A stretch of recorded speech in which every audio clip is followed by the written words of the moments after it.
হুমায়ুন কবিরের সঙ্গে বৈঠক করার সময় যদি সেলিমদার থাকে, প্রতিকুর রহমানের সঙ্গে বৈঠক করার মিনিমাম কথা বলার একটু সময় নেই?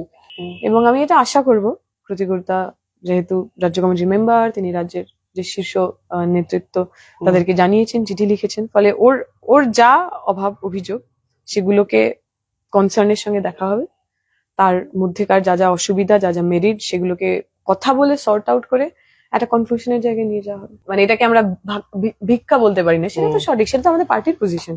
লক্ষ্মীর ভান্ডার আত্মসম্মানের মতো। যে আলটিমেটলি হ্যাঁ, যে টাকাটা আমি পাচ্ছি, সেই টাকাটা কারো বাবার পকেট থেকে পাচ্ছি না, আমার ট্যাক্সের টাকা, আমার ট্যাক্সের টাকা থেকে আমাকেই টাকা দেওয়া হচ্ছে, বলে সেটা ভিক্ষা তো কোনোভাবেই নয়।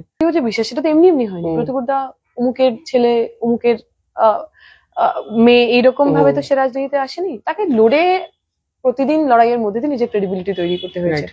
সেই ক্রেডিবিলিটিকে প্রশ্নের মুখে যারা ফেলতে চাইছেন, তারা আর যাই হোক, তারা আমার পার্টির বন্ধু নয়।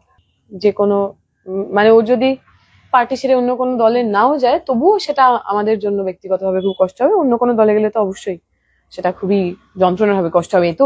এটা মানে লুকানোর, এটাকে সাবলাইম করে বলার তো কোনো, আমরা চেষ্টা করেছিলাম কথা বলার, কিন্তু আমি বুঝতে পারছি প্রচুর ব্যস্ত রয়েছে, প্রচুর লোকে ফোন করছে। আজকেও বিকালবেলা সাংবাদিকরা বললেন, তখন ফোন করলাম, তখনও ফোন আইদার সুইচ অফ ছিল অথবা কানেক্ট করা যাচ্ছিল না।